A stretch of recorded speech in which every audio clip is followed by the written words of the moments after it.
welcome to the launch of RUSI's occasional paper, Below the Surface, and how illegal, unreported, unregulated fishing threatens our security.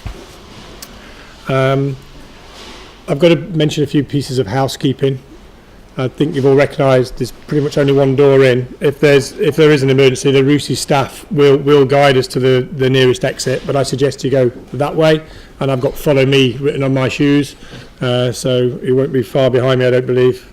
But the RUSI staff, are they going to man the door? Yep. So there will be people at the door in order to show us where we need to go. We're going to talk from the panel, just a few minutes from each of the panel members to introduce their aspects of what they see, the security aspects of illegal fishing are from their experiences and the different points of view. And when you look at the study, I think it's somewhat of a landmark study. It's a pretty detailed picture, probably the most detailed picture yet, of how the range of security threats written down in one place to explain why illegal fishing isn't actually just the fisheries management problem that many people suggest it is. IUU fishing is what tends to be referred to, illegal being the first I, which is really fishing without a license, or fishing with inappropriate gear, or fishing in an area that's closed, fairly straightforward illegal activity. Unreported catch, which is illegal in itself for not reporting its catch, but if you don't report your catch, then the scientists can't take that into account, and therefore you end up with skewed data and more fish is taken out when actually there's less fish in the ocean. And then unregulated, which in itself isn't illegal, it's just merely unregulated, so nobody actually knows what's being taken. Some examples of that: there's emergent squid fisheries in the Indian Ocean that are heavily fished by Chinese vessels. We've seen the growth of the vessels from one or two a few years ago to dozens of vessels now fishing this squid in an unregulated manner. But of course, you need to come back to the international regulations, such as the UNCLOS, the United Nations Convention on the Law of the Sea, which says we should all fish these resources responsibly. So there is regulation there, even for the unregulated part of the fishing. But why we're here today is that IUU fishing now has just become synonymous with other things. We tend to talk about IUU fishing less now as a management problem, but more about how it fits in with other things. And today, as we talk about this particular study, we'll see that those people who choose to fish, we'll keep it shorthand today, in an illegal manner, are likely to be involved in other areas that are crimes. So we tend to talk about crimes associated with illegal fishing. My background, why am I here? So I'm now working with the Pew Charitable Trust, an American charity by American standards, a foundation in a way by British standards, that is looking at environmental issues that needs to protect the oceans. And I head up the Ending Illegal Fishing project. It's a 10-year vision to try and put in place all of the policies that are needed in order to properly combat illegal fishing, but also to look at different measures with working with the markets in order they can change the way they source their fish, but also enforcement mechanisms. Now, my background is with the Royal Navy, hence the enforcement piece is quite of interest to me. And when we first started looking at how we might deal with this, enforcement tends to be what it comes back to. How on earth do we know what's happening out on the waters beyond the coastline, and how can we act? And I think we've got some very good examples here on the panel today about how that might take place. But I'll just give you one short anecdote before I hand over to Kathy. I was the commanding officer of a frigate called HMS Monmouth, and we were on the way to the Arabian Gulf for a patrol. And we spent a couple of weeks in the Indian Ocean conducting counter-piracy patrols. It was actually a very quiet part of the season. It was very unlikely that we were going to meet any pirates, so I was happy to report that we deterred all piracy for that period of time. But what we did see is an awful lot of fishing activity. But I had no information on board my vessel that explained what I was looking at, where they were from, who they were, what they were doing. And we saw one particular vessel, a decrepit, pretty industrial-sized vessel, painted black, mainly rust, with people on it that looked malnourished, to be honest. We just couldn't work out what it was. There was a line hanging off the back of the vessel, but I had no clue what it was, and we didn't know who to report it to, what to do about it, and in the end we sort of reported it into our authorities and moved on to the next mission. And that piqued my interest on why vessels that are fishing are of interest, and I'm fairly sure by the time we get down to Lieutenant Roberts at the end here, we'll understand why. Understanding more about what's happening on our oceans will allow anybody who's operating out on the waters to contribute. So, without any further wait, we've got some panellists here that I'd like to introduce you to. First of all, Kathy, who's a research fellow at RUSI. She leads the Institute's work on environmental crime, and her research focuses on wildlife crime, IUU fishing, and other forms of organised crime. And it's thanks to Kathy that we have this paper in front of us today. To my left, we've got Peter Hammerstedt. He's Director of Operations for Sea Shepherd and Captain of the Marine Conservation vessel Bob Barker. He's currently leading campaigns to stop pirate fishermen plundering marine wildlife in the Gulf of Guinea in West Africa. Elsa is the chair of a group called Stop Illegal Fishing, also linked with an African-based NGO coalition called the Fish Eye Africa, and she's working across Africa to end illegal fishing across all African fisheries where this is a particular problem. I've got Steve Trent, Executive Director of Environmental Justice Foundation, 25 years of experience in environmental advocacy, has been working globally, Korea, West Africa, elsewhere to deal with illegal fishing, but also on human rights issues.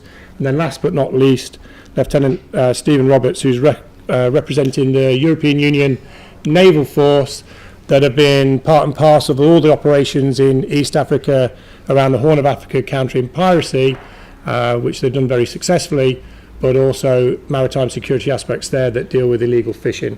So we've got quite a wide panel. We're going to speak for 5 to 6 minutes each, just to give you a taste of where it is, and then we'll move into questions. Kathy. Thanks, Tony. Okay, I'll try and be brief, but I just want to thank you all very much for coming and just do two things. Firstly, explain how this particular study fits into our broader work on environmental crime. And secondly, just try and summarize some of the main arguments that we make, which I'm hoping that then the other speakers will elaborate on in terms of their own personal experience. So first, in terms of RUSI's work on this area, as many of you know, environmental crime has become a major research theme for us. And until now, we've focused mainly on wildlife crime.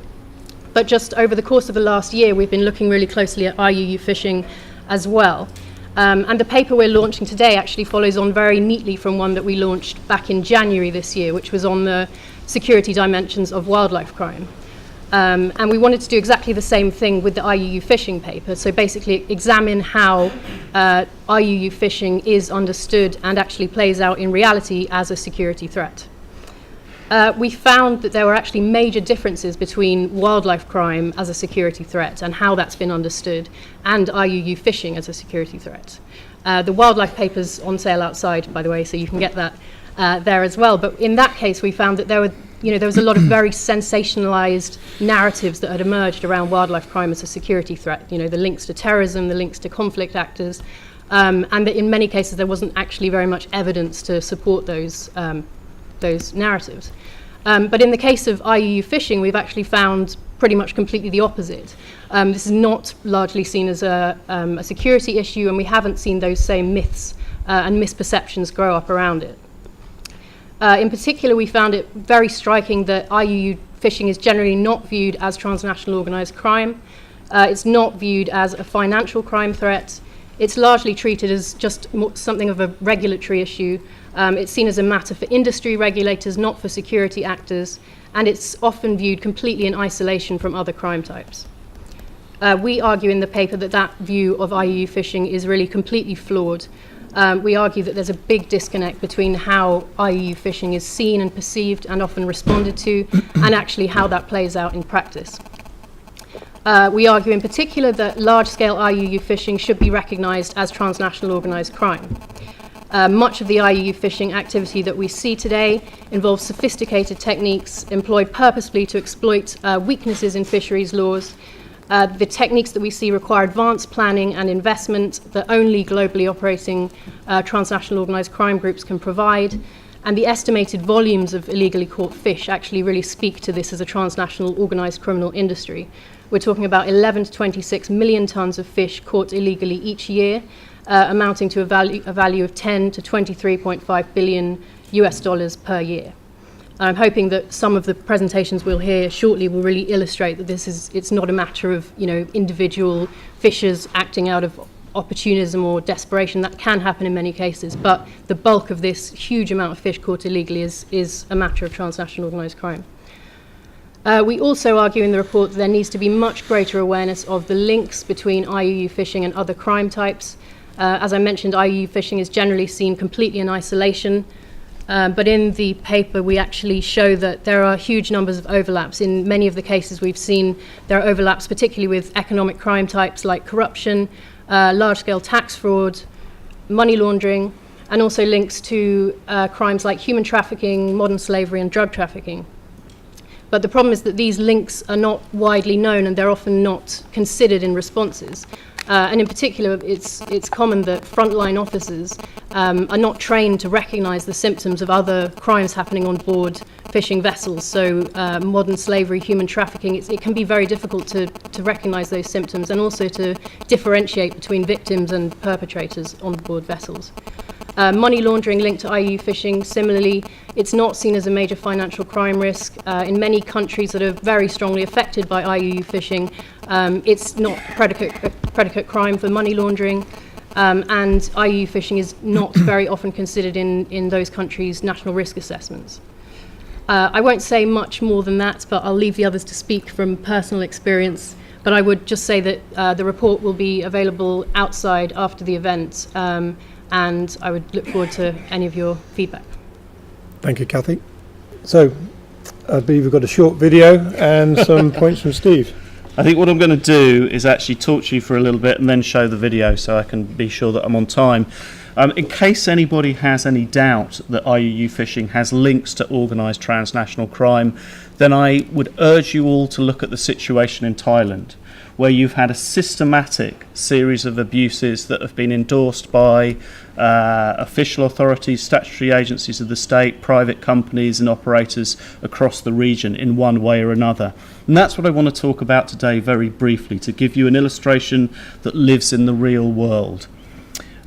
I spent yesterday with the Thai ambassador and the commander-in-chief of the Royal Thai Navy discussing these issues and exactly how we can deal with them, how we can combat the major abuses that are taking place in their seafood sector. Now, the worst abuses tend to revolve around trafficked labour, and once that labour has been trafficked into the seafood sector, it is all too often actually put in forced, bonded or a slave labour situation. And with it, there are multiple examples of really quite serious violent abuse, including murder. So one UN survey which was undertaken, the methodology was not particularly robust, to be honest, but it gives you an indication, suggested that 58% of the people that they interviewed had witnessed a murder on board a Thai fishing vessel. Now, these Thai fishing vessels, of which when we first started looking at this 3 or 4 years ago were around 51,000 boats. Today, the Thai authorities say there are about 39,000 boats. That's a huge number of vessels fishing a declining proportion of fish. If you look in the Gulf of Thailand and the Andaman Sea, you can see declines respectively of 68% and 94% of available fish to catch. And those are Thai government figures. They're not independent, they're coming from the Thai authorities and probably conservative. Now, what that has done is apply a very powerful downward economic pressure on those fishing vessels and the operators. That encouraged them to use migrant labour, which was increasingly filling the gap as Thai workers decided this was not a job worth doing anymore. You have around 650,000 workers in the Thai seafood sector, of which the best estimates are at 80% plus are migrant workers coming from Cambodia, Myanmar and Laos. Now, many of those workers, hard to put an exact figure, but my best guess is over 50% had been trafficked in, i.e. they're not documented and they're relatively unprotected. And it's at that point that they become extremely vulnerable. So you have these huge numbers of foreign nationals shipped onto Thai vessels who are without documentation, without legal protections of any kind, and that's where the problem happened, because the Thai fishing operators could not afford to pay them very often anymore. I'm not excusing it, but this was the simple economic reality of it. So you had an entire industry, national industry, that was predicated on these abuses. As we have got to grips with this to varying degrees in the Thai situation, with a massive investment of millions of dollars by the Thais, a complete revision of national law and the legal framework, introduction of port in, port out systems, signing of ILO conventions, signing up to the Port State Measures Agreement, what we have seen is a simple displacement activity where we're now tracking the same vessels and boarding the same vessels that were operating in the Gulf of Thailand and the Andaman Sea in Thai territorial waters, operating in Malaysian waters and Cambodian waters.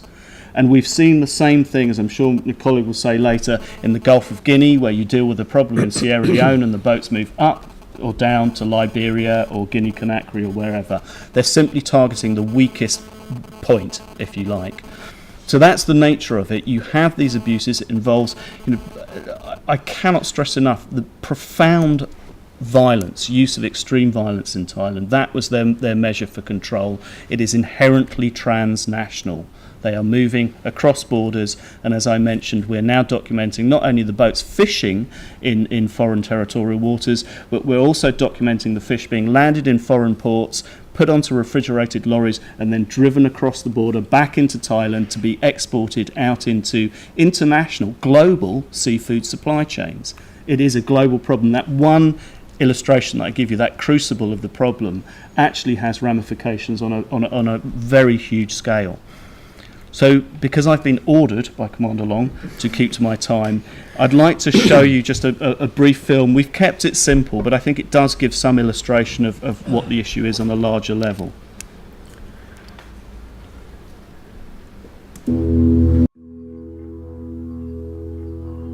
အဲဒီကနေမိုးလင်းထိပဲကျွန်တော်ရှောက်လိုက်တယ်ရှောက်လိုက်တော့လမ်းမှာလေကွက်တွေပြောင်းခင်းနေဟိုတော့စကားကြည်ကြည်မပြောနဲ့ဟိုနောက်ပြီးတော့ချောင်းမဆိုးနဲ့ဟိုအဲ့လေစကားမပြောနဲ့ပေးထားတော့သူကယူသွားတယ်ယူသွားပြီးတော့အစတော့ဘာမှမသိရသေးဘူးရောင်းစားကံမထိသေးတော့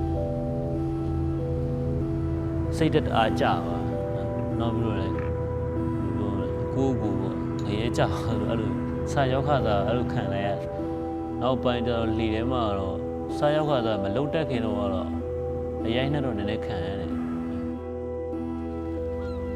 နောက်ပိုင်းကျတော့လူတွေကတီတာလဲတအားများလာတီတာဖြစ်တာတွေကလည်းကိုကြီးတွေနဲ့ပဲတွေ့ရတယ်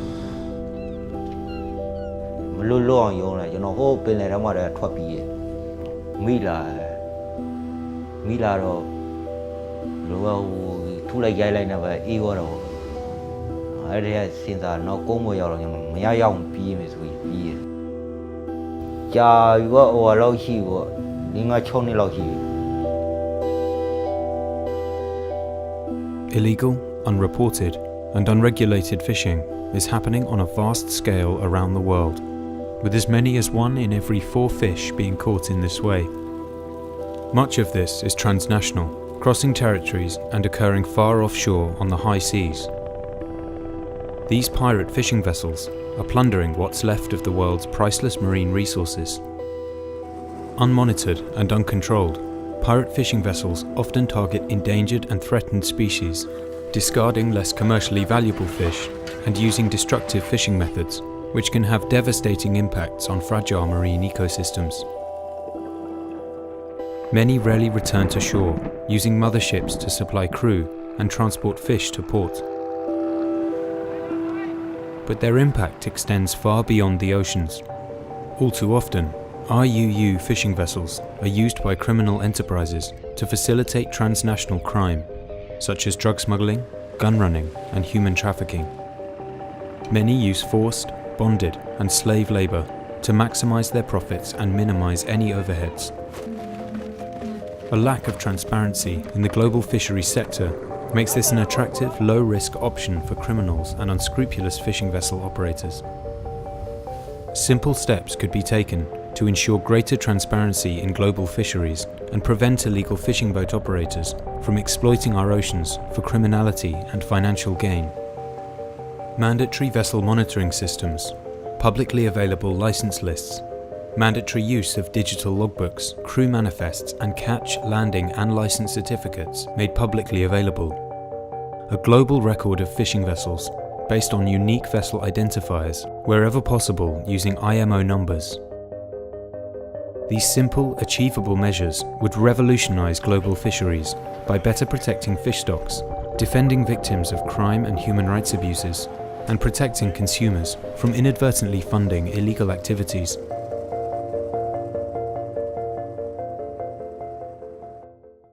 If I could just wrap this up by giving one further illustration. An operation that we conducted first on our own, investigating some of the more violent abuses in the Thai sector.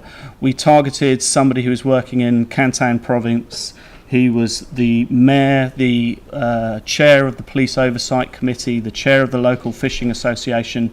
He had 62 vessels in his fleet and I think 3 carrier vessels. So it was not a small job. We documented numerous witness testimonies and actually live recordings of people on vessels as they were at sea. We had recording equipment on board.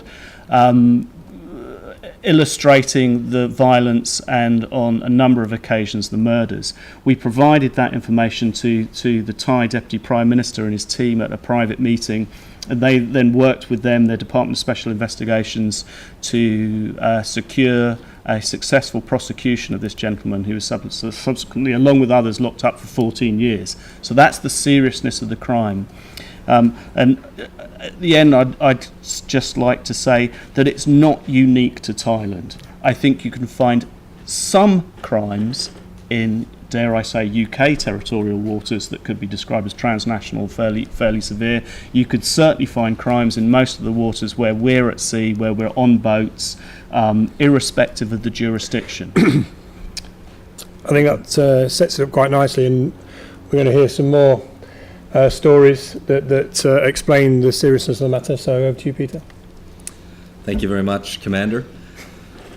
Sea Shepherd focuses on environmental crimes and acts when governments maybe lack the political will or the economic means to do so. Earlier this year, we signed a memorandum of understanding with the Ministry of National Defense in Liberia, where Sea Shepherd provided a vessel as a civilian offshore patrol vessel, provided an operating crew and fuel for 3 months of patrolling, and in collaboration and cooperation, the government of Gabon provided 10 sailors with the Liberian Coast Guard. During our 3 months of patrolling together, we were able to assist the Liberian Coast Guard to make 5 arrests of vessels that were associated with IUU fishing activity. And so I thought I'd bring up a couple of those cases to further illustrate the points made in Kathy's paper. Yep, I can go one more. One of the first vessels that we arrested was called the Shanghai 9. The Shanghai 9 was a Chinese flagged vessel coming in from Sierra Leone that raised some red flags. They were transmitting on AIS, vessel tracking system. But they'd been black for 2 days prior to that. A sister ship of theirs, the Shanghai 8, had visited the capital of Monrovia 2 days earlier, and when leaving Monrovia also went black. So these black periods coincided, and we suspected that that was a strong indicator of transshipment activity taking place at sea. When we came in closer to inspect the vessel, the living conditions of the crew were abhorrent, and that was reason to board the vessel within the territorial sea of Liberia.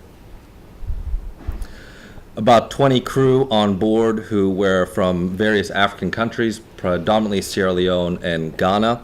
The officers were Chinese, but the 20 African crew on board were all housed in this tent that was on the upper wheelhouse of the vessel.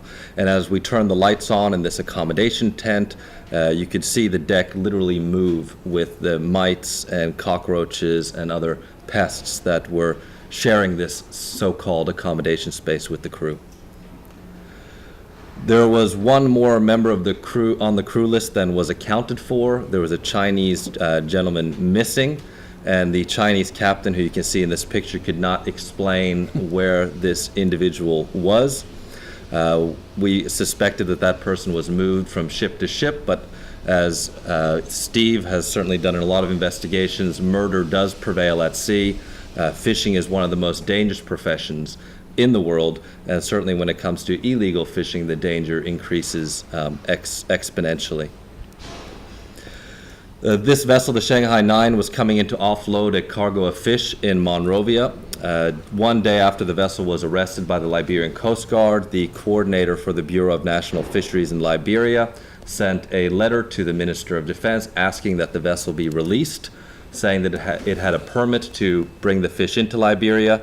The permit was issued for a vessel that they called Shanghai 8 and 9, which was then a combination of the Shanghai 8, which had arrived earlier, and the Shanghai 9. Under Liberian law, you can only issue one import permit per vessel, but here was a case where one permit was issued for a combination of two ships. The import permit was for 165 metric ton of fish, but the carrying capacity of each of these two vessels was 130 metric tons, meaning that 260 metric tons were brought in. This showed a systematic case over several years of under-declaration, that these vessels were taking turns coming into the port of Monrovia, under-declaring the catch by as much as 100 metric ton each time to avoid customs and tax law within Liberia. And as you can see on this import permit, they paid about $700 to land fish that we valued at about $250,000. The vessel was arrested, brought to justice in Liberia, and shortly thereafter we had a case of identity fraud. The vessel in the background was a refrigerated cargo ship called the Leanne Run. It came up on our AIS when we were anchored in Monrovia. The IMO number that they were transmitting simply did not exist. We boarded the vessel, and the IMO number that was on the hull markings did not match the IMO number they were transmitting. That resulted in the vessel being detained. They had 450 metric tons of fish on board. None of it was documented. The captain of this vessel, which was flagged to Sierra Leone, claimed that the fish had been transshipped at sea, but there was no evidence as to which vessels had transshipped. There were no copies provided of fishing licenses. There was no transshipment permission or ship's mate receipts provided. So this vessel was then subsequently arrested. This vessel was called the Lu Rong Yun Yu 988. I can't believe I remember that. This vessel was sighted coming into Liberian waters from Cote d'Ivoire, flagged to Ghana. This vessel was fishing 5 miles off the coast of Liberia, where the Liberian government has established a 6 nautical mile inshore exclusion zone. This is to protect the interests of artisanal fishermen, and one of the motivating factors to that was national security. There were a lot of incidents happening between local fishermen, and there's about 33,000 Liberians who depend on the artisanal fishing sector for their subsistence, and they were coming into conflict with industrial trawlers who were running over their nets, running over their pirogues, and other fishing vessels. So this vessel was about 5 miles off the coast. It was actively fishing. It was boarded by the Liberian Coast Guard. Upon boarding, the captain of the vessel, who was a Chinese national, bit the boarding officer, who was the Liberian Coast Guard commander on board, and that was an assault that was duly reported to the Liberians. As the vessel was brought under escort to the port of Monrovia, the captain of the vessel asked the boarding officer from the Liberian Coast Guard to his cabin, where he presented 36,000 Ghanaian cedis as a bribe to let the vessel go. This, we understood, was common practice among some of these vessels caught for illegal fishing. The boarding officer with the Liberian Coast Guard told him to stand by, brought 2 witnesses also from the Liberian Coast Guard, asked the Chinese captain to again bring up the discussion. When the money was handed over to the Liberian Coast Guard, the captain was then arrested and charged for bribery. And lastly, the Star Shrimper 25 was a Nigerian flagged vessel. This was a vessel a long way from home, sustainably certified by a Nigerian certification scheme, certified to export shrimp to the United States and the European Union. We found it fishing without a license in Liberian waters. One of the reasons that it's allowed under what's known as the 609 certification scheme for exporting shrimp to the United States is that it uses turtle excluder devices. Those turtle excluder devices were not installed in the nets that they were using. So this vessel was arrested. When we followed the money trail, the ownership could be traced back to the Netherlands, but it was owned by, that was the beneficial owner, but the company holding the papers for the ship was Nigerian. This vessel was arrested and brought back to Monrovia. Ultimately, in 3 months of patrolling, we were able to assist the Liberian Coast Guard to make 5 arrests. That was a great success for Liberia, and after just 2 months, the incursions that were occurring in Liberian waters stopped completely. The last month of patrolling resulted in no arrest whatsoever because these vessels were staying well clear. They knew that Liberia was increasing its capability in monitoring, control, and surveillance, and therefore this case is an example of what can be achieved if governments and civil society work together to address the issue of IUU fishing, and also what can occur when governments prioritize IUU fishing and use their naval resources to address this matter. Thank you. Thank you. And that's a perfect segue into Elsa. I mean, I didn't mention Elsa's from Mozambique, so the only member of the panel is actually directly affected by some of these issues in a country that has trouble resourcing what's needed. So like what Sea Shepherd's provide in West Africa, we've come together in East Africa to deal with a similar problem. So Elsa.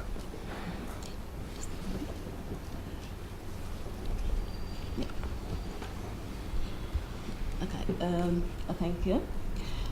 But first I would like to say that if you have any picture of fishing vessels, please feel free to send to my email or sales email, and you'll be very grateful for that. Stop Illegal Fishing is an independent non-profit organization based in Africa and committed to take to an end illegal fishing for the last decade. ASIF have helped to develop an initiative called Fish Eye Africa. If you can see from the map, is a task force for those countries: Mozambique, Madagascar, Comoros, Seychelles, Mauritius, Kenya, Tanzania, and Somalia. There are 8 countries which they work together and share information and intelligence. They also support joint investigations and make the results public. We gain some political support to tackle illegal fishing. The task force have been also involved in many cases of illegal fishing, and here was actually showed, the video shows most of the example, just summarize what is going around the world. And here we have one of our cases, which is Grey 1. Grey 1 was a Belize trawler fishing in Somalia waters for many years and using Mombasa port to offload their catches. And unfortunately, the Kenyans, they didn't manage to contact Somalia to find out regarding to the fishing license, to verify the validity of the license. And then it was only in 2016 when the NAVFOR started to provide Somalia with some insights regarding all the fishing vessels fishing on the Somalian waters.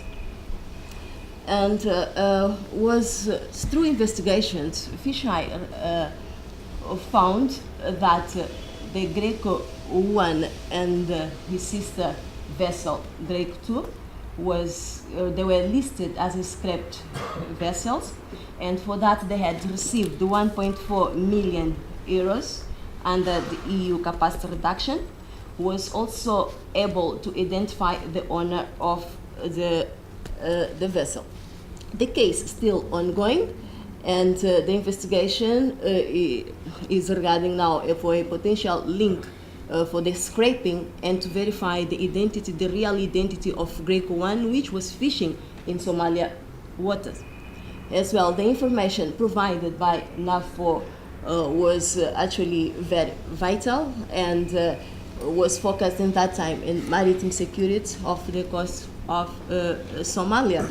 And this demonstrates a potential or practical link and investigations between IUU fishing and the security work, and shows how we can gain some how this can be beneficial for the work. To conclude, I would like to say that, as was also referred by Kate, that IUU fishing have to be treated more seriously. The IMO number actually have to be mandatory for fishing vessels. This helps to identify the vessels. CIF is advocating a greater transparency, and this will make the work for operators, illegal operators, very hard. As well, that is there is a need for a stronger cooperation between states, and a cooperation between agencies and the police is as well vital. And Fish Eye Africa concept is already there and has been successful, and is also adopted in Western Africa, and we are happy to help with its promotion. Thank you. Thank you, Elsa.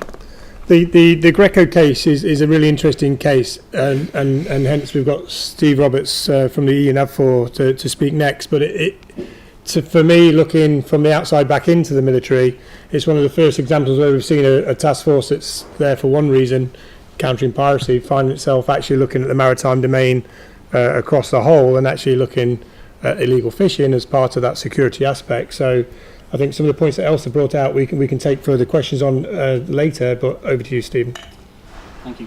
So, very much like Tony, I kind of fell into the fisheries work almost entirely by accident. I joined the Navy as an air traffic controller. I then rebranched to become an information operations person, and it was only through the fact that I had some spare capacity in my working day, I saw a part of our mandate that maybe wasn't being as robustly tasked as it could have been, and started developing this kind of like interest in illegal fishing. So, like Tony, I saw the Greco one, I saw black-holed, rusted bucket, wasn't quite sure what type of fishing vessel it is.